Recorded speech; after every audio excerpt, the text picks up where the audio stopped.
Hello and welcome back to another day in the woods where it's a little overcast this morning. However, it's meant to be 31 degrees today, so I'm not quite looking forward to how this day is going to unfold. Absolutely sweating my ass off as I continue progress on the house. Now, I took a day off. It's actually been a gap for me. You won't have noticed one. Well, you would have actually, because I didn't post on Monday. But I've had a day off where I basically just worked all day. I just did admin. I just had a day full of editing and a jam-packed full day of people coming round to help assess and give advice on the house. Specifically, a big shout out to James, a plumber who watches the vlogs and popped over to give me a hand. He's done a wonderful job of giving me advice on what he thinks I should do and all options available to me. But most importantly, he fixed my boiler. I'm not entirely sure how much of this I have talked about, but after I dug my trench and we ripped out the old oil line and we put a new oil line in, I could not get my oil boiler to fire. And it turns out it was very simple. I just needed to bleed the pipe, because what happens is if you get any kind of air in the oil pipe, or the pipe that goes into the machine, it just won't fire up. So I couldn't get my central heating or hot water in the house to work at all. I had help from Carl, which I greatly appreciated. He ran me through a lot of things, and then this plumber came out yesterday, James, showed me how to bleed it and walked me through exactly how everything works in the house, which was fantastic. Now, as I film this, tomorrow I actually have someone coming out to service it all anyway, because I think you're meant to service it every year. But I have learned a great deal about the heating system in this house, because if you didn't know, up until this point, I have pretty much only had electric heating. I've not experienced having like a boiler and all of the other stuff. I had a little bit of that at the bungalow, but it was so old that we just kind of left it how it was and didn't really tweak it too much. It was incredibly expensive. I think we were paying like the best part of £300 a month on electric to run that thing, as well as the cost of buying oil. However, as I mentioned, he did walk through the house with me and gave me some advice here and there. He's offered to teach me how to solder, which would be really cool, because there's some things that I've done that he's actually quite impressed with, which I'm very happy about. But he also showed me a couple of things of like best practices for doing, certain works that I've been doing. So for example, there isn't actually anything wrong with how I've done this this stop valve here. Like the fact that it can go any way, it can go upside down or this way, it doesn't really matter. However, what he did say is that because of the nature of having it turn down to turn it on, if I ever isolate it and someone knocks it, obviously it's easier to knock down than if it was the other way. You wouldn't necessarily knock it up. So stuff like that, little things like that have been really helpful. Also didn't realise until this exact moment that I've had the water mains turned off to the house this entire time, but you live and you learn. Today's plan is actually to clean the house. It's just a cleaning vlog where I'm just going to probably finish ripping this out. It's probably like the last thing I'll do. I'll disconnect it and just take it out. I feel like there's no point in keeping it there. But I want this room, like this house in general, to be as empty as possible, because there's rubbish like everywhere. Tiles on the floor, in the bathroom. Obviously, we ripped open the door and there's just wood here. Upstairs is the same. Before we crack into that though, I want to discuss the bathroom, because as you know, it has been a point of contention for me about what to do. And this is, I'm fairly confident saying, the final plan. I'm not going to change the soil pipe. There has been a lot of discussion about different ways that I can manage the soil pipe. Like I could run it outside the building, like my neighbor does, or I could dig up the floor and reconnect a plastic pipe and bring that in. I could dig out the floor in here and move it around.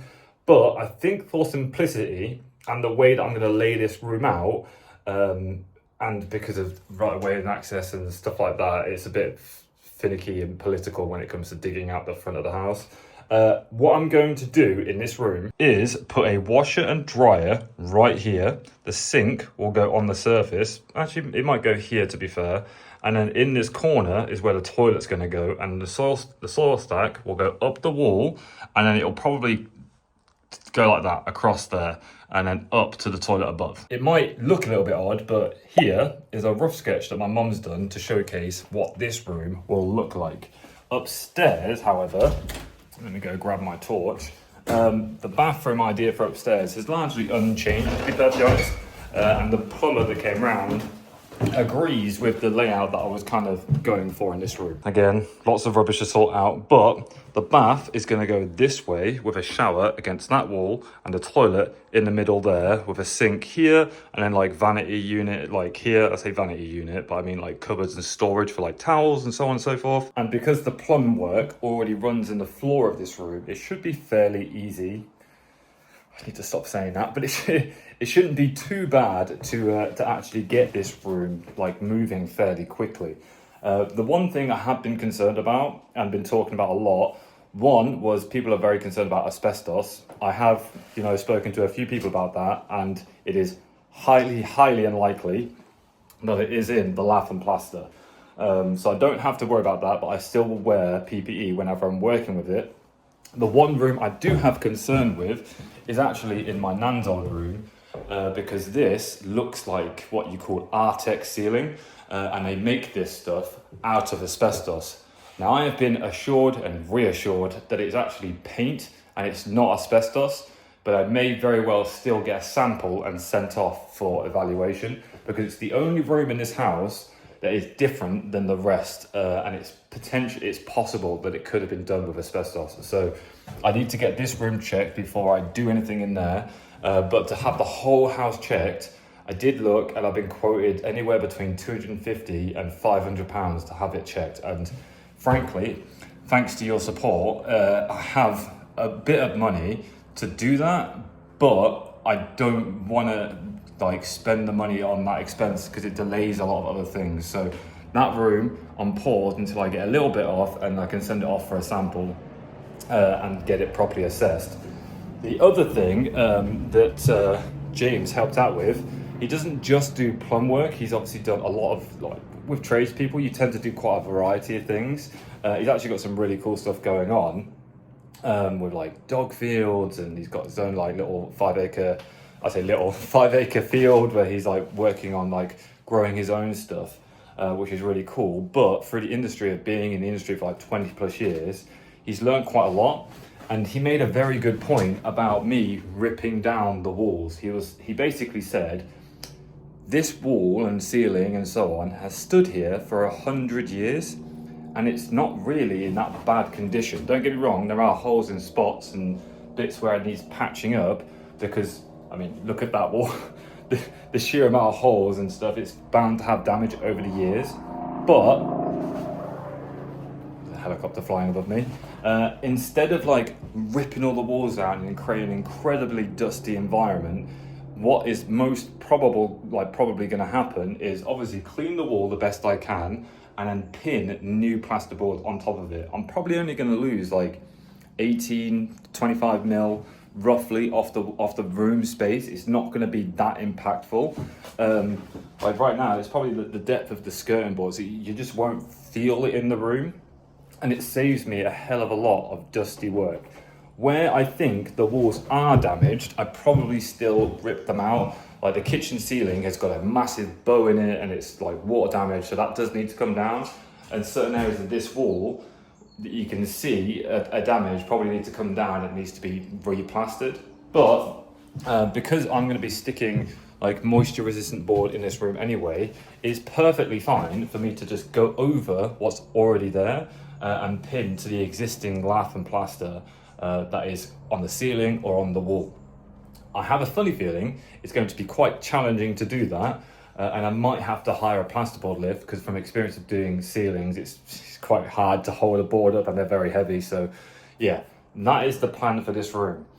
Before I can get started on doing this room, obviously I need to clean up and we need to clean the walls. So try and get as much of the wallpaper off the walls as possible. Try and sort out some of the holes that are in it. Not so much a big deal with the smaller pinholes that you can see in the wall there, because ultimately I'm going to be sticking a board to it anyway, so you're not going to be not going to notice that stuff. But holes like that, are fixable with the same plaster stuff and techniques that I've used for like chasing and everything I learned at the bungalow. So I can do that in this room.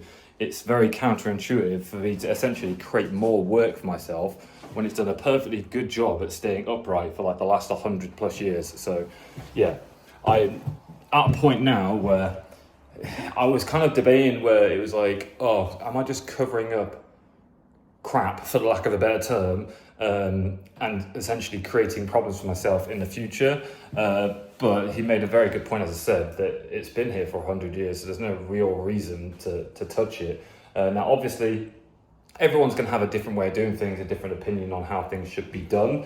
But this is the approach I'm going to take, because essentially like a money saving exercise.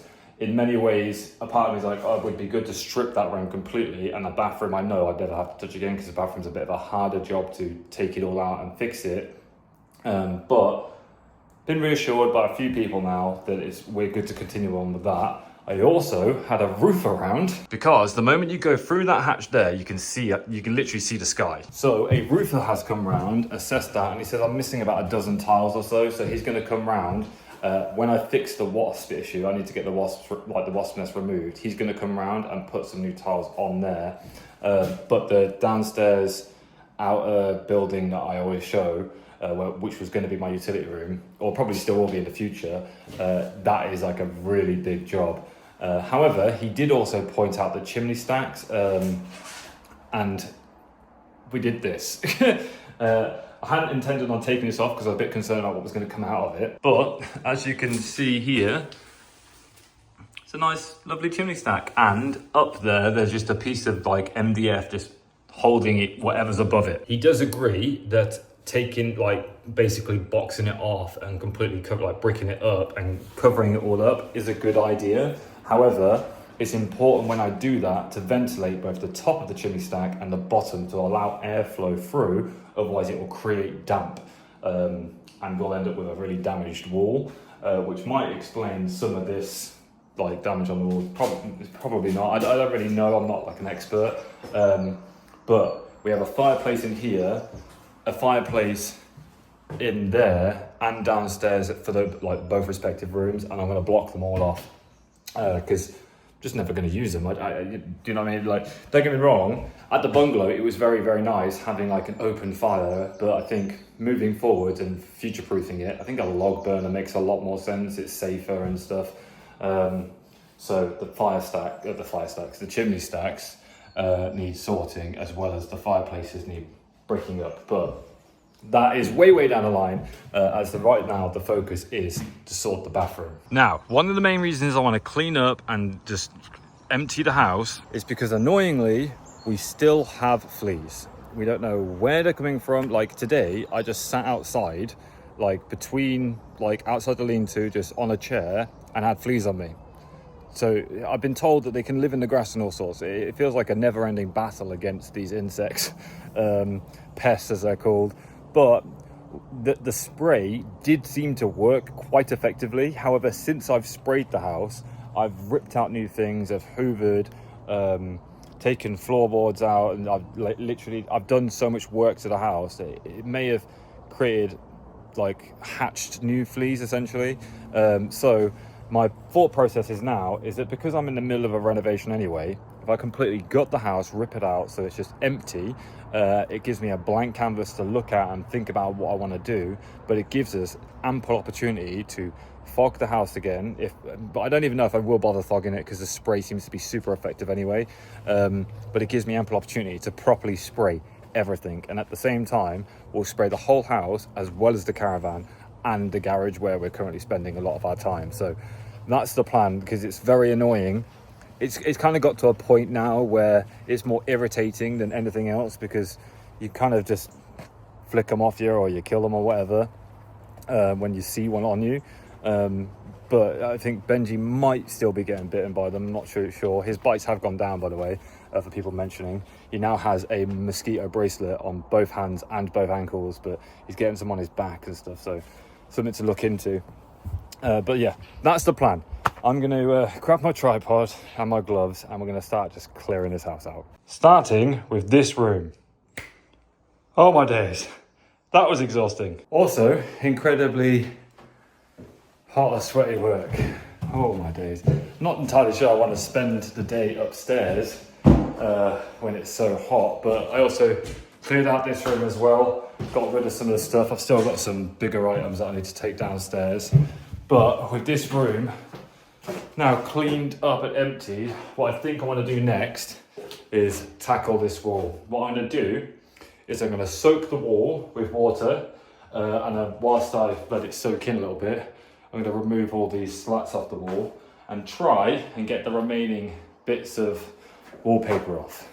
I'm really hoping the wall just doesn't crumble, but time will tell. So this is something that I have directly learned of the University of YouTube. So I've got one of these pressure spray guns, and I am literally just going to mist over the wall, like so. I don't know how much I need to soak it, I don't know if I need to properly drench it, but we'll leave that for a couple of minutes and hopefully it should just peel straight off the wall. Fingers crossed. In the meantime, I am going to try and remove these slats off the wall. So, change to a flathead bit and easy peasy. One thing I found out the other day, my aunt sent me this article of someone, like a family, who actually lived in this house before my nan did. Actually lived here during the war, and they used to watch all the bombings in Coventry. They could see them from here. But that is like, gives you an idea how old this house is. It's also quite crazy to think what it'd be like to live in the middle of nowhere like this during the war. Also, quite interestingly,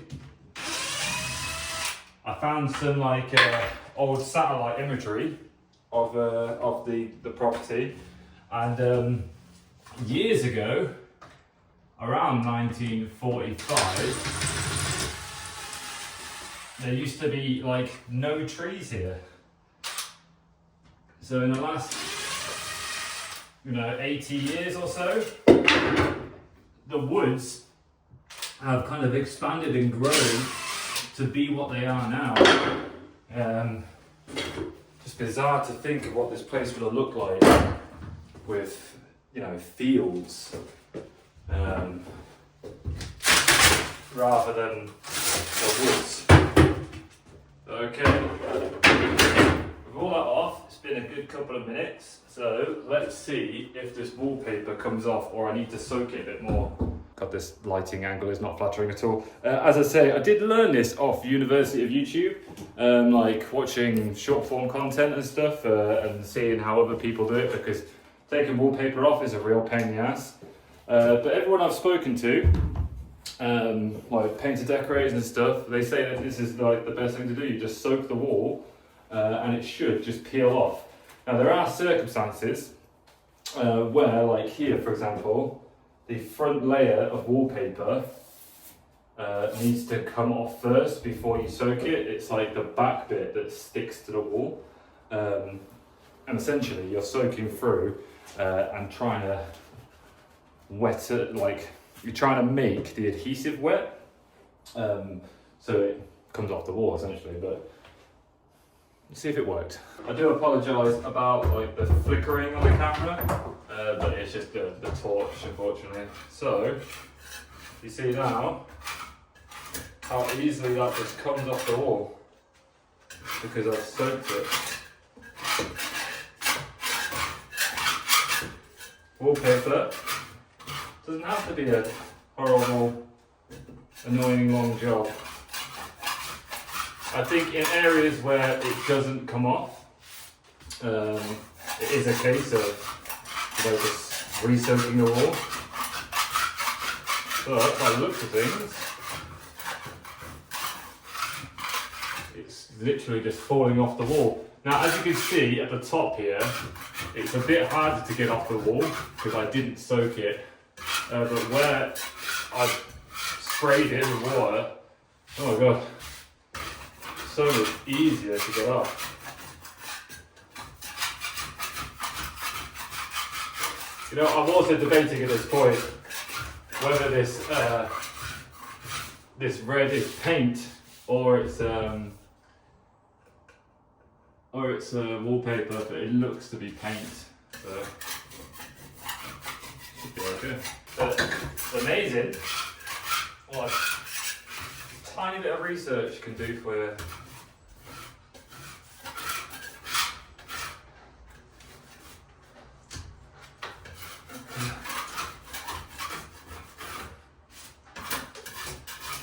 Right, whilst we know that that works, I'm going to run a bit of a time lapse and get all the wallpaper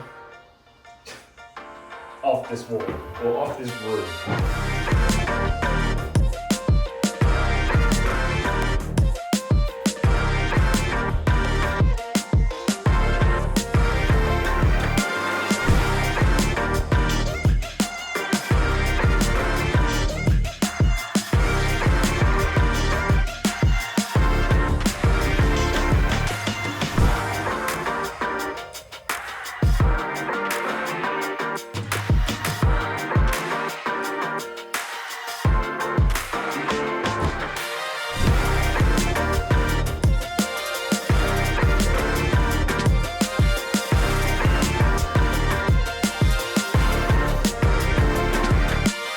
Well, quite some time later, I am done.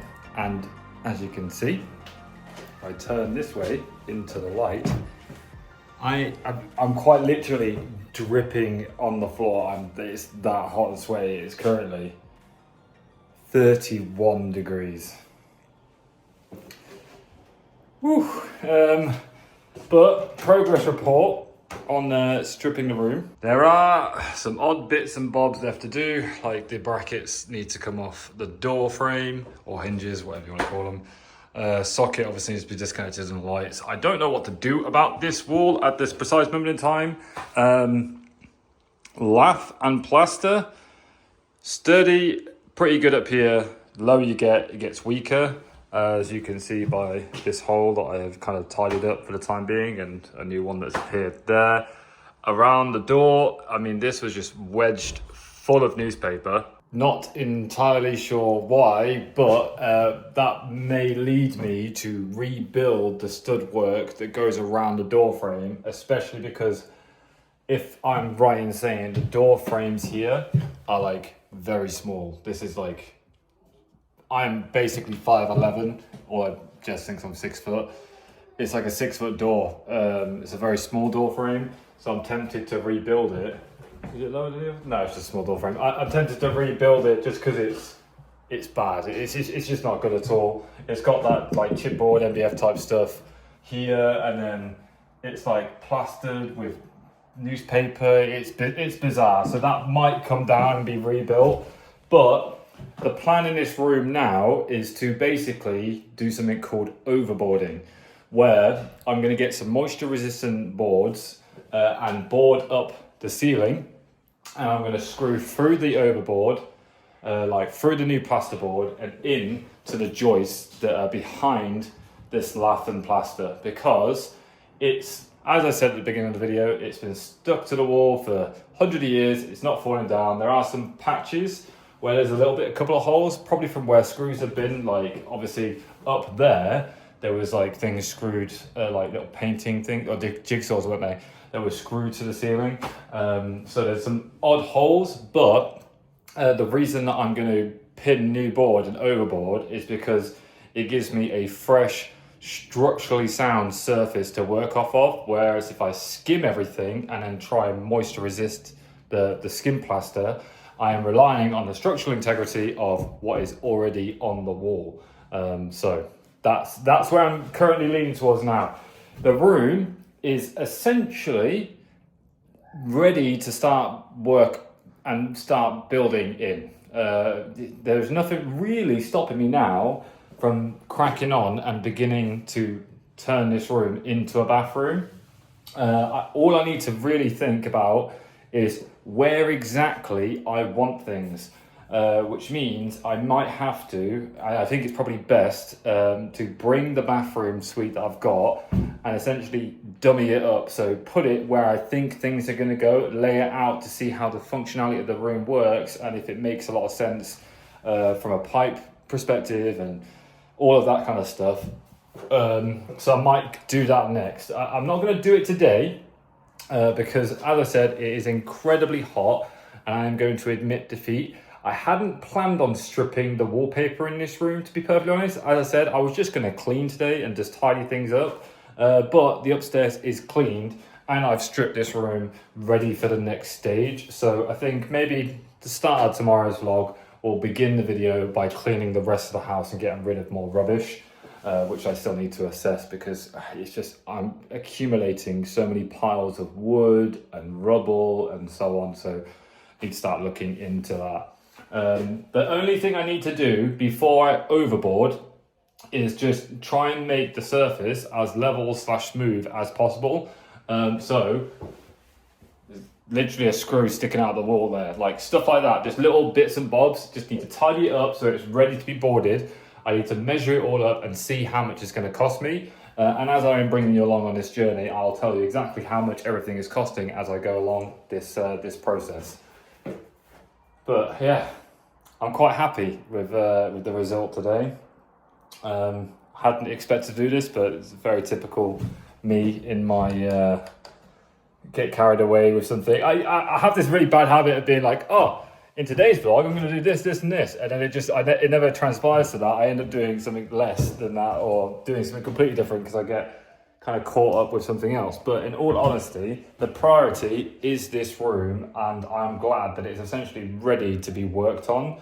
I am just going to ask a couple more questions about rather large holes. Is it worth me patching them up before I overboard it? Some people say, what's the point? Because you're overboarding it anyway, so it doesn't really matter. But the fact that there's a big hole in the wall is a little concerning, and I forever will know that behind this piece of plaster, there is a hole there. For now, however, I'm going to measure up everything, see how much this is going to cost me, and prepare to bring stuff in tomorrow. I'm actually quite excited to put stuff in there, like the bathroom stuff in there, and see what it's going to look like, because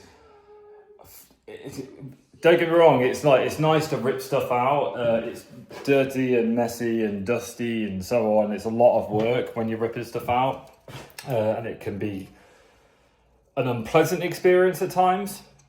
But everything about doing it fresh and starting over, now that I've got a blank canvas to work with, it's exciting. That's the exciting part about renovating a house. So I am looking forward to it. Just notice there's a wire sticking out below there that's been gaffer taped in. Didn't notice that before. There's more gaffer tape down there. Yeah, I'm gonna have to really assess everything. I took the window frame off, by the way. The plumber said just be aware of it and you could do something a bit more modern, so I just took it off.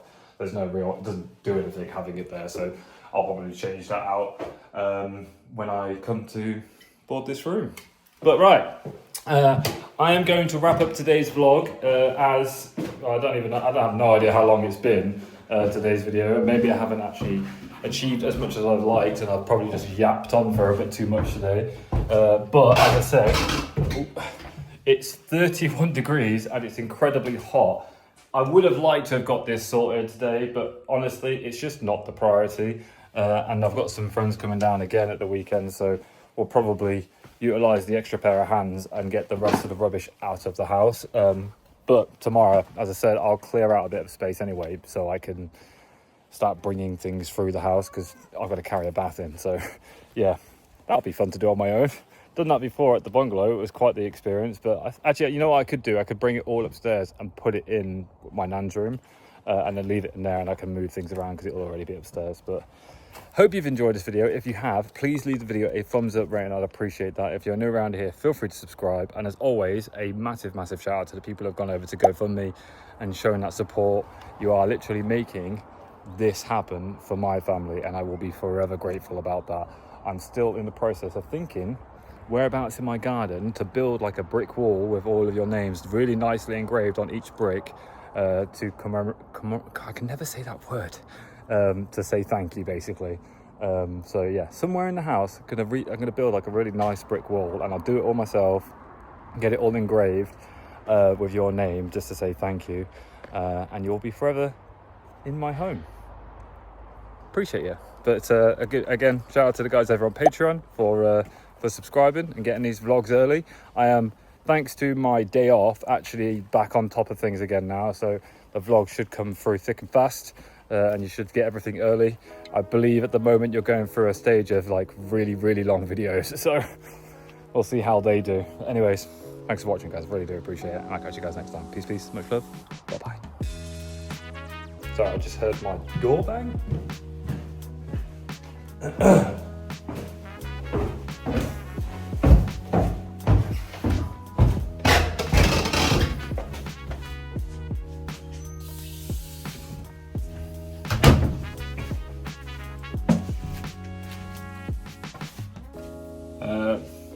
There is every chance that my door just slammed itself.